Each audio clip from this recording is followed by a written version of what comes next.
Good morning. Aga naman ito. So, tuloy na talaga? As in? O siya, sige, bye. See you.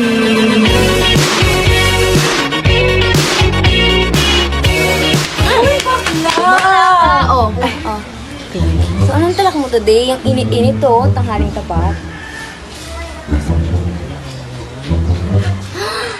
Oh my God! Lumabas ba? Like,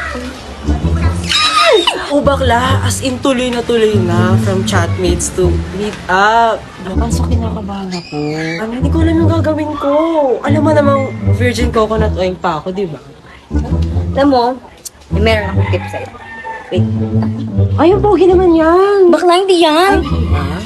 Yan, sa FB, maraming followers, bibigay ng mga good sex tips. Bakla, matututo ka dito. Ay, sige, go. Patingin nga. Ay, ikaw na yan.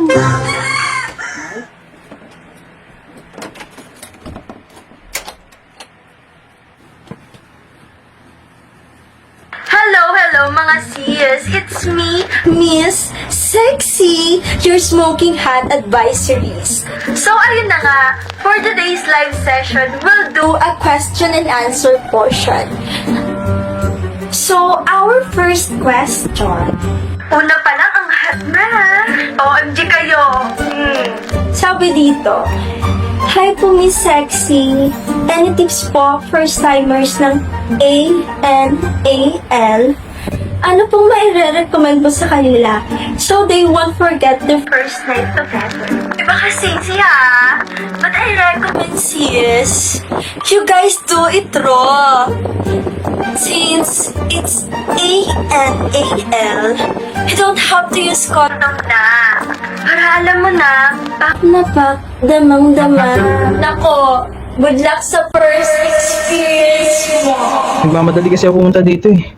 Nagkandalimot-limot. May dala ka ba? Sabi din naman na kailangan yun. Ayun mo na yun, gawin natin to. Sigurado ka ba? Oo, hindi na natin kailangan yan. Sige, sabi mo eh.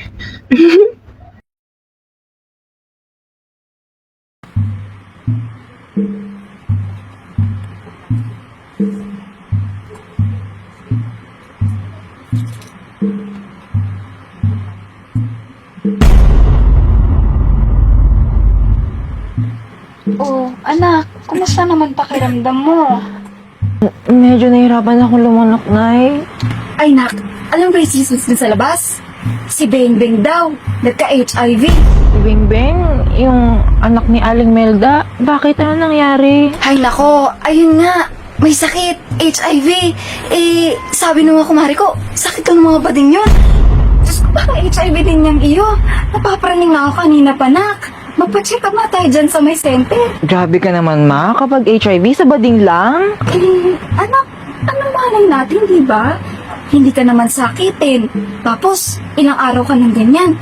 Hala, sige, pilitin mo bumangon dyan at ngayon din, pupunta tayo sa may center.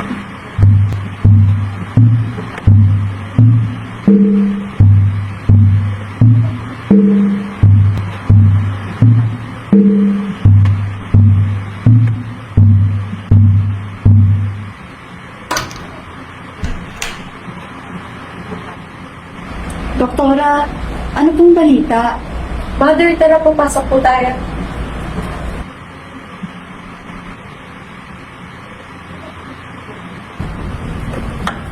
Ano po ang concern natin, Mother? Sa totoo lang po, Doktora, kinakabahan po kasi ako sa magiging resulta ng test. Nabanggit po kasi sa akin ng kapitbahay namin na yung sakit na HIV, sakit daw po ng mga bading. Ay naku, Mami! Hindi po exclusive sa gays ang HIV.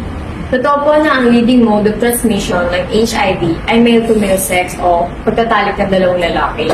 But it's obviously not because HIV is only exclusive for gays.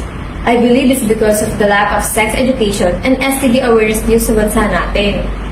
Plus, there's really something wrong with the way information is dispensed here in our country. Hindi na-reach ang mga depressed at rural areas kaya nagkakagat ito. We need a more comprehensive information dissemination. Ganun po ba, Doktora? Naku, mabuti na lang po at lumapit kami sa inyo. Maraming salamat po. If ever po na makita sa test na he's reactive, I suggest mother you go ask for a reliable source next time. It's for the child's safety rin. I will cut to chase. The test result shows that you are HIV reactive. That means we detect possible HIV virus from your blood. For this, I will have to refer you to Dr. Edward Collins. He is an infectious disease specialist and psychiatrist. I understand that it's a tough battle for you, but don't ever think it's the end for you.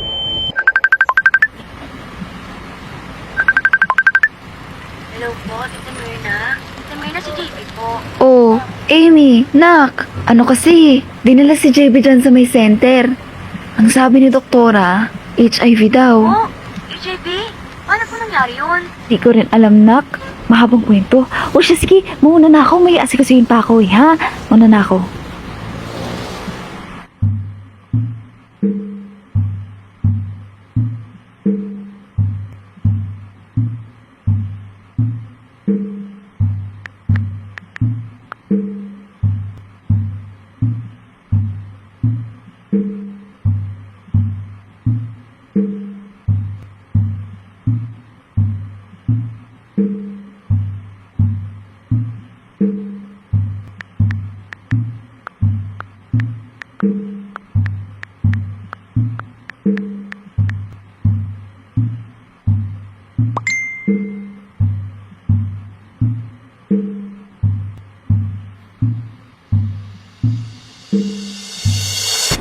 Box!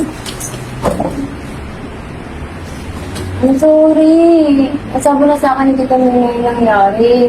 Kaya nga ako magpakita sa iyo eh. Pero need natin kapalan yung face. Kasi you need to hold myself accountable, di ba? Saka, worried din ako sa iyo, no? Ano pa ba? Okay lang. Kasalanan nating dalawa. Ang dali kasi nating motto sa mga nakikita natin online eh. Goals talaga tayo. Parehong uta-uta! Nga pala, gusto ka makausap ni Dr. Good morning po, Dr. E. Ito po yung friend ko, si JB. Hello po, Dr. E. Ayos lang naman po. Remember that condoms are very important. So much for that. I hope this would be a lesson to you, Miss Batumbakal. Be inquisitive. Make a difference by communicating effectively. Such simple things like these are impactful. Thank you so much, Miss Batumbakal. Have a nice day. Hello. It's me, Ceci, Miss Hexie Batumbakal, your smoking hot advisorist. And for tonight's video, hindi muna tayo magkakalat. For tonight's video, ay serious mode muna tayong lahat. First of all, gusto ko pong magpasalamat kay Dr. Edward. Maraming salamat sa inyong pag-wake up call sa akin. Ngayon po, ay i-address ko na yung issue ko po, Doktor. I'm sorry, everyone. I'm sorry sa lahat ng supporters ko. I will not define myself anymore. I was wrong, guys. Gusto ko lang mag-share ng experiences ko at makatulong gamit yon. Akala ko nakakatulong ako, but I was wrong. Gagawin ko po ang best ko para makatulong sa lahat. Iti-take down ko na rin po ang mga post at videos na nagko-contain ng misleading information. Again, I'm sorry po.